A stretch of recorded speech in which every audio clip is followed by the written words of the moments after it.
Zalpisi ngobrol puter, ngobrol komputer, muter-muter. Jos. Bro and sis, balik lagi bersama Zaldi di Zalpisi. Dalam episode pertama ngobrol puter kali ini, kita akan ngebahas tentang spesifikasi komputer, baik PC maupun laptop kalian. Pertama-tama, kenapa sih kalian harus mengetahui spesifikasi komputer kalian? Spesifikasi komputer itu penting, bro. Pentingnya di mana? Pentingnya satu, ketika kalian mau mengupgrade PC atau laptop, kalian harus tahu spesifikasinya. Karena kalau enggak, ya kalian nggak akan bisa upgrade. Nanti yang ada malah salah beli, nggak kompatibel. Iya nggak? Kedua, spesifikasi itu penting ketika ada masalah atau troubleshooting. Jadi contoh, kalian konsultasi atau nanya ke teman kalian, bro, komputer gue lemot nih. Terus teman kalian nanya, speknya apaan bro? Terus kalian nggak tahu. Nah, di situ pentingnya spesifikasi komputer atau laptop kalian. Oke, sekarang langsung aja. Gimana sih cara kita melihat spesifikasi PC atau laptop? Kita coba. Ini laptop gua terinstall Windows 10 ya. Windows 10 yang paling banyak dipakai. Jadi gua asumsikan kalian umumnya juga pakai Windows 10. Kita menuju kotak search atau icon search, kita buka, lalu kita ketik device manager. Nah, jendela device manager ini adalah jendela yang melist atau memperlihatkan spesifikasi hardware pada komputer kalian. Kita lihat di sini ada prosesor. Laptop ini menggunakan prosesor AMD Ryzen 5 3500U. Terus ada display adapter alias VGA, AMD Radeon. Juga bisa dilihat disk drive-nya atau storage-nya, ADATA, Gale, terus network adapters, Intel dual band dan segala macam itu ada di jendela device manager ini. Oke, itu cara pertama. Cara kedua adalah dengan melihat jendela DirectX Diagnostic Tool. Caranya, balik lagi ke kotak search, lalu kita ketik run, terus enter, lalu ketik dxdiag seperti ini di kolom run, lalu oke. Muncul jendela DirectX Diagnostic Tool. Nah, di sini juga sama seperti device manager, terdapat spesifikasi hardware atau software yang terinstall di komputer kalian. Contoh ini ada operating system Windows 10 Home Single Language 64-bit. Terus sistem manufacturer Asus TEK, sistem model VivoBook A412DA. Nah, ini kalau PC biasanya sistem manufacturer dan sistem model itu diisi dengan merek dan model dari motherboard. Terus prosesor AMD Ryzen, memori 12.288 MB itu sama dengan 12 GB RAM. Nah, di sini pentingnya spesifikasi, kalian harus mencatat atau setidaknya mengetahui spesifikasi basic atau dasar dari komputer kalian. Jadi jangan lupa dicatat, di screenshot, ataupun dihafalkan lah ya, biar kalian ketika butuh ditanya speknya apaan nih komputer lo nih, kalian bisa menjawab. Oke. Berhubung kita lagi membahas spesifikasi, ada baiknya kita sedikit membahas tentang komponen-komponen atau perangkat-perangkat yang ada di dalam komputer, PC atau laptop. Oke, kita coba buka notepad. Secara umum, komputer itu terdiri dari 3 bagian. Pertama, ada hardware. Hardware itu adalah perangkat keras. Nah, contoh dari hardware ini adalah mouse, keyboard, terus motherboard, CPU atau prosesor, RAM, VGA, monitor, dan sebagainya. Jadi hardware adalah perangkat yang terlihat secara fisik ya. Secara fisik bisa bisa di-upgrade ataupun bisa diganti biasanya. Kedua, software. Software adalah perangkat lunak meliputi OS atau operating system. Operating system itu contohnya ya Windows 7, Windows 8, Windows 10, dan segala macam, juga ada Linux. Dan bagi kalian yang pakai Apple atau Mac, itu OS-nya adalah Mac OS. Selain OS, software juga meliputi aplikasi dan program lain, bro. Misalkan Office, Microsoft Office, atau browser, ada Google Chrome, Firefox, Safari, Opera, dan sebagainya, terus media player. Pokoknya software itu adalah program dan aplikasi yang terinstal di komputer kalian. Ketiga, komponen ketiga yang nggak kalah penting adalah brainware. Nah, brainware ini adalah sisi user atau manusianya. Komputer tidak mungkin beroperasi tanpa input atau interferensi dari manusia, walaupun dia otomatis, tapi komputer adalah hasil karya cipta atau pemrograman dari manusia. Jadi di sini brainware itu juga penting. Oke, kita akan coba bahas hardware atau komponen perangkat keras yang basic dan yang penting untuk kalian ketahui. Pertama, ada motherboard. Motherboard ini adalah papan atau komponen di mana semua komponen lain atau perangkat lain itu terpasang di dalamnya. Oke, contohnya adalah, kita coba ya. Saya nggak punya contoh motherboard, kebetulan lagi ada di CPU semua. Kita cari gambarnya aja.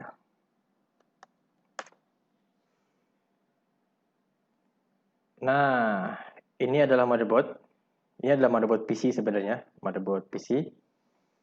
Di sini kita bisa lihat terdapat banyak slot, banyak soket ataupun ports yang ada di motherboard.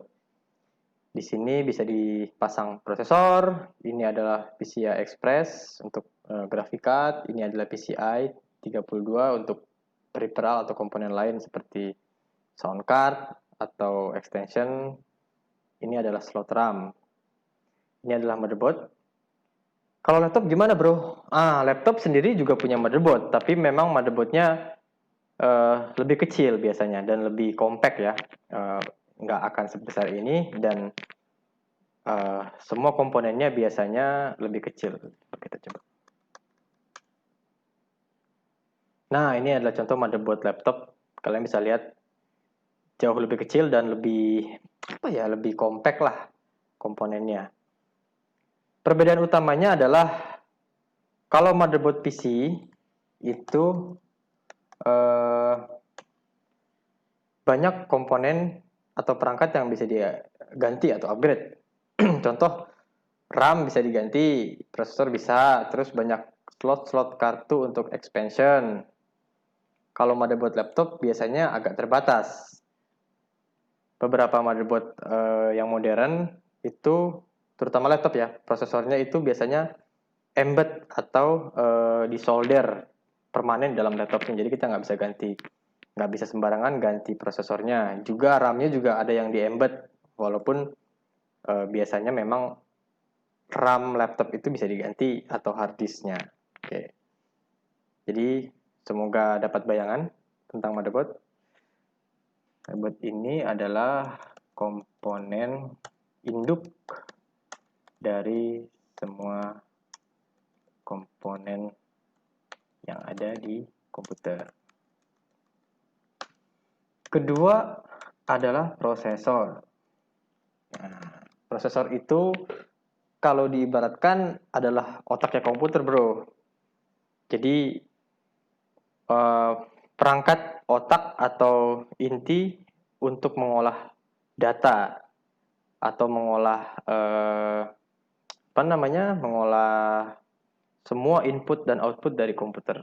Jadi prosesor ini memang mempunyai porsi yang lumayan signifikan dalam menentukan kinerja dari komputer lo. Jadi kalau prosesornya jelek, ya otomatis komputer lo juga performanya jelek. Tapi kalau prosesornya bagus, ya lo harus mengharapkan kinerja komputer lo bagus. Prosesor ini, kita lihat ya.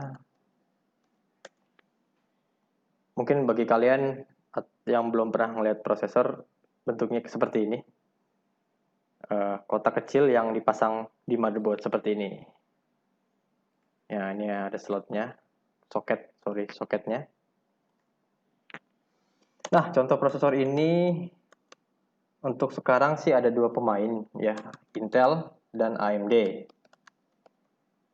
Intel itu ada Intel Core Series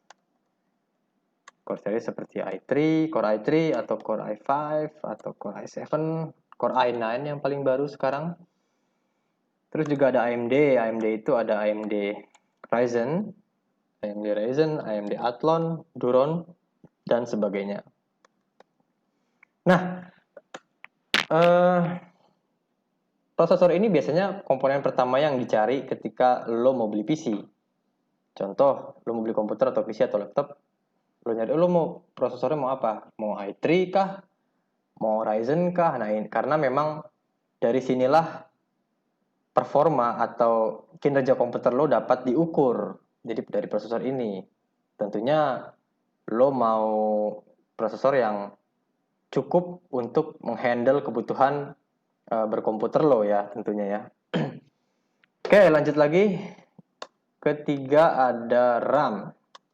RAM ini adalah singkatan dari Random Access Memory. RAM adalah perangkat yang digunakan untuk menyimpan data sementara ketika komputer lo hidup.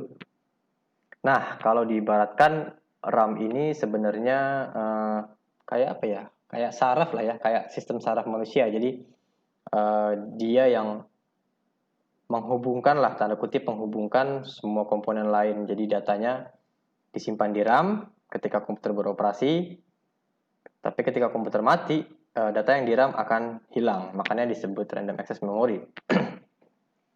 Nah, ada beberapa mitos atau miskonsepsi tentang RAM ini. Jadi banyak user atau banyak orang yang saya temukan, komputer gue lemot bro, upgrade RAM-nya aja deh. Nah, di situ sebenarnya ada kesalahpahaman. Upgrade RAM apakah bisa meningkatkan kinerja komputer? Itu bisa iya, bisa enggak. Tergantung. Tergantung dari apa? Tergantung dari komponen lain. Dari prosesornya, dari VGA-nya, atau mungkin dari motherboard-nya. Gitu. Jadi yang perlu dipahami di sini sebenarnya komponen atau perangkat komputer itu berkaitan satu sama lain. Dia ada satu bagian yang tidak bisa dipisahin, ya. Lo nggak bisa ngupgrade RAM terus lo mengharap kinerja komputer lo ngacir sementara prosesor dan VGA ataupun komponen lain nggak lo upgrade, itu nggak bisa. Atau sebaliknya, lo upgrade prosesor yang super canggih, super modern, super baru, tapi RAM lo masih 2 GB atau 4 GB, lo nggak akan bisa ngapa-ngapain di situ. Jadi semua komponen ini tuh berkaitan kinerjanya secara kinerja ataupun secara performa ya. Oke, lanjut lagi ada VGA. VGA itu adalah grafis, pengolah grafis, komponen yang mengolah grafis atau graphic card. Nah, VGA ini sebenarnya ada dua jenis. Ada yang integrated,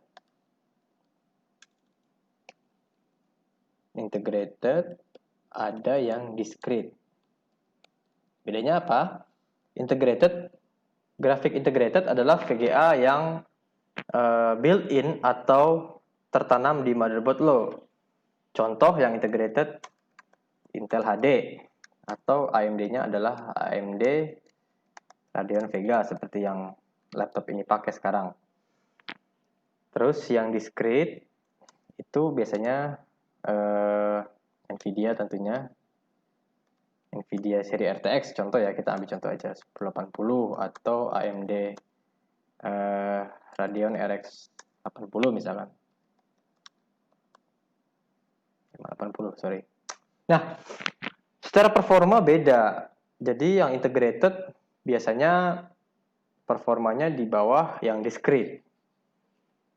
Karena memang VGA integrated dirancang untuk mengolah grafis secara umum ya. Untuk multimedia sehari-hari atau mungkin untuk gaming ringan. Makanya kalau kalian mau ngegame, kalau mau ngedit video atau desain, itu kalian harus sudah wajib menggunakan VGA discrete ya. Nih gue punya contohnya. Ini adalah contoh dari VGA discrete atau VGA card atau GPU. Ini VGA lama sih. Ini kalau nggak salah Nvidia GTX 450. Tapi setidaknya kalian tahu ini adalah VGA card yang discrete, yang terpisah. Kalau VGA integrated ada di dalam motherboard. Oke. Terus terakhir yang suka dilupakan ya,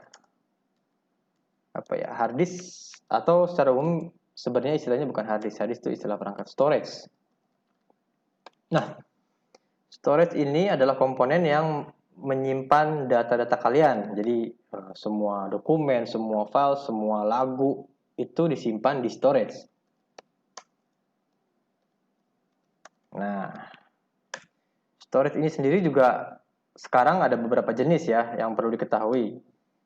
Pertama ada hard disk atau HDD.